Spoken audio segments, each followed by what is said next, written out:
բարին հայերին։ Ուրախ եմ, որ ստեղ եք։ Ու տենց ուրախությամբ էլ ուզում եմ ձեր հետ կիսվեմ այսօր իշխանության օրենքներից։ Սրանից հետո էլ պատրաստել եմ հմտությունների շարք, որի մասին 90%-ը չգիտի։ Ու բոլոր այս թեմաներն էլ ի սկզբանե ոնց ասել եմ օգտակար բաներ իմանալու համար օտար ազգերի մեջ կլինի Հայաստանում թե Սփյուռքում ու ավելի լավ դիրքեր զբաղեցնելու համար ու թե հաջողության է հասնելու քայլերը, որ արդեն կիսվել եմ ձեր հետ, թե նևրոլեզվաբանական վերածրագրավորման եւ թե իշխանության օրենքները իմանալն ու կիրառելը, այսի արդեն նենց կյանքը, որ վերահսկողություն կա տենց կյանքի նկատմամբ։ Ու իմ հարացնել անշահախնդիր ու դիմացը ակնկալիքներ չունեմ շահի պահով։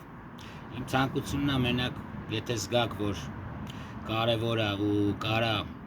ուրիշ հայերի էլ պետք գա, ուղղակի իմ նման, ոնց ես եմ կիսվում, դուք էլ կիսվեք, տարածեք, թող լսեն։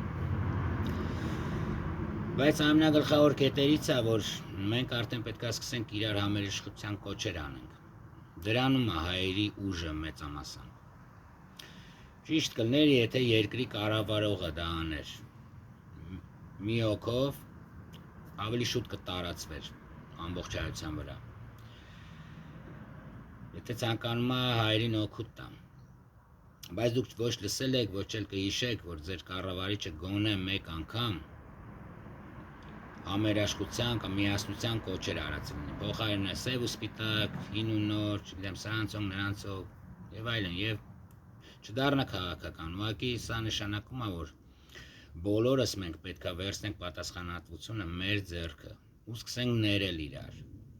ու սկսենք հաշտվել իրար հետ, ու սկսենք մեջք-մեջքի տալ իրար օգնել։ Նորից կզգացվի մեր վրա հայությունը որն է, հայը որն է, պառակտելու փոխարեն։ Ու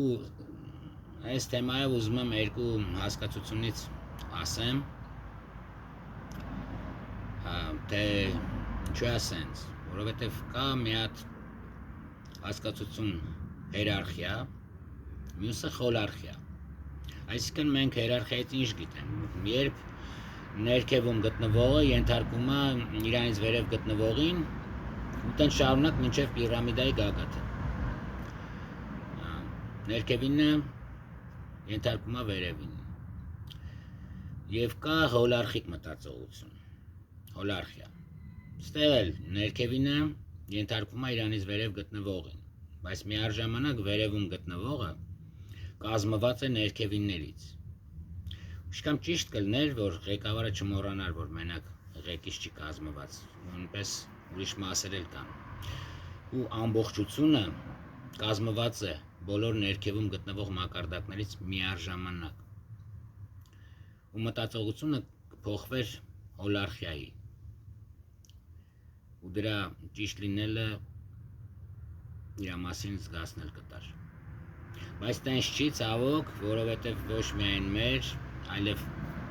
համատարած ամեն իշխանությանը ձեռք են տալիս հոգնած, սոված, զբաղված, մասնատված, իրար հետ կռված հաուս մի խոսքով, որպեսզի ավելի հեշտ լինի կառավարելը մեծ բազմությանը կամ հասարակությանը կամ ժողովրդին կամ ազգին։ Ու այդ պատճառով իմանալով նաև թե հիերարխիայի մասին, թե հոլարխիայի մասին, մենք տեսնում ենք, որ դա հաստատ խոլարխիա չի։ Դրա համար պետք է ամեն մեկս իր ձևով ինչ-որ մի բան մտածի, որ ուրիշ հային վնաս տալու փոխարեն օգուտ տա։ Հիմա այսօր այս ձևով են կարում, վաղը կարող է ուրիշ եւ այլն։ Այդ է նշանակում, որ վերցնենք մեր ձեռը։ եթե հարցը գնում է միասնության, համերաշխության մասին։ Ու ես հիմա ձեր հետ ուզում եմ կիսվեմ ռազմավարության, ազդեցության, առաջնորդության ու մանիպուլյացիաներից պաշտպանվելուց։ Ու ուզում եմ, որ խորասուզվենք դրա հիմնական գաղափարների մեջ ու կբացահայտենք, թե այս օրենքներից յուրաքանչյուրը ոնց է օգնում ձեզ վերահսկողություն ձեռք բերել իրավիճակների, մարդկանց նկատմամբ ու կսովորեք, թե ինչպես խուսափել վտանգավոր սխալներից։ Վեր կլուծենք յուրաքանչյուր օրենքը, պահպանելով դրա էությունը եւ ներկայացնելով ամբողջ նյութը հեշտ յուրացվող ու շատ ժամանակ չպահանջող ձևաչափով։ Հիմա հարմարավետ տեղավորվեք, որտեղ ձեզի սպասում է իշխանության մասին գիտելիքների հզոր կենտրոնացում։ Իշխանությունը համընդհանուր սկզբունք է, որը ազդում է մեր կյանքի բոլոր կողմերի վրա։ Ստե ընդգծենք, որ այս օրենքները չի սովորեցնում լավ կամ չար լինելուն, այլ օգնում է հասկանալու, թե ոնց է գործում իշխանության մեխանիզմները, որ կարողանան կառավարել դրանք։ Այս օրենքներն հիմնված են պատմությունից օրինակների վրա, քաղաքականությունից մինչև արվեստ, ու նպատակն է ձեզ զինել գիտելիքներով։ Ու չի խրախուսում մանիպուլյացիայի կիրառումը, այլ օգնում է ձեզ ճանաչել այն, երբ այն կիրառվում է ձեր վրա ու արդյունավետորեն արձագանքել։